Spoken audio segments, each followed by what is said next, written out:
ನಮ್ಮ ದೇವಸ್ಥಾನದಾಗೆ ಪುಣ್ಯ ಮಾಡುತ್ತಾರೆ, ಹೋಗಿ ನೋಡಿ ಒಳಗೆ. ಹೆಲೋ ಫ್ಯಾಮ್, ನಮಸ್ಕಾರ. ನಾನು ನಿಮ್ಮ ಗಣ್ಯಗೌಡ.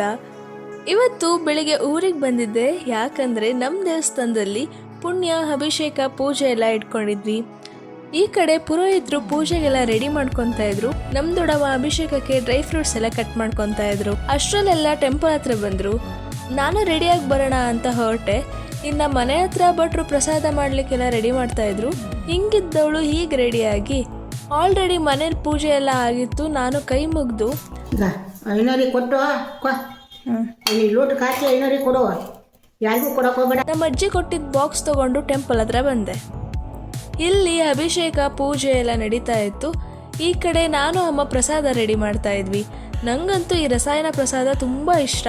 ನಿಮಗೂ ಯಾರಿಗೆಲ್ಲ ಇಷ್ಟ ಕಮೆಂಟಲ್ಲಿ ತಿಳಿಸಿ. ಆಮೇಲೆ ಅಮ್ಮನವ್ರಿಗೆ ಅಲಂಕಾರ, ಮಂಗಳಾರತಿ ಆಗ್ತಾ ಇತ್ತು. ಇನ್ನು ಬಂದವ್ರಿಗೆಲ್ಲ ಎಲೆ ಅಡಿಕೆ, ಬಾಳೆಹಣ್ಣೆಲ್ಲ ಹಾಂಟಿ ಕೊಡ್ತಾ ಇದ್ರು. ಆಮೇಲೆ ಆರತಿ ಎಲ್ಲ ತಗೊಂಡು ಸುಮ್ಮನೆ ಸ್ವಲ್ಪ ಹೊತ್ತು ಹಾಗೆ ಕೂತಿದ್ವಿ. ಅಷ್ಟರಲ್ಲಿ ನಮ್ಮ ಚಿಕ್ಕ ಪ್ರಸಾದ ಎಲ್ಲ ಕೊಡ್ಲಿಕ್ಕೆ ಸ್ಟಾರ್ಟ್ ಮಾಡಿದ್ರು. ನಾನು ಪ್ರಸಾದ ತಿನ್ಕೊಂಡು ನಮ್ಮ ಗುಂಡೂರು ನೋಡ್ಲಿಕ್ಕೆ ಹೋಗಿದ್ದೆ. ಅವನ ಜೊತೆ ಸ್ವಲ್ಪ ಹೊತ್ತಿದ್ದು ಸಂಜೆ ಪಪ್ಪ ಹತ್ರ ಒಂದು ಎಳ್ನೀರು ಕಟ್ ಮಾಡಿಸ್ಕೊಂಡು ಕುಡ್ದೆ. ಅಷ್ಟೇ ಇವತ್ತಿನ ಬ್ಲಾಗ್. ಬಾಯ್ ಬಾಯ್.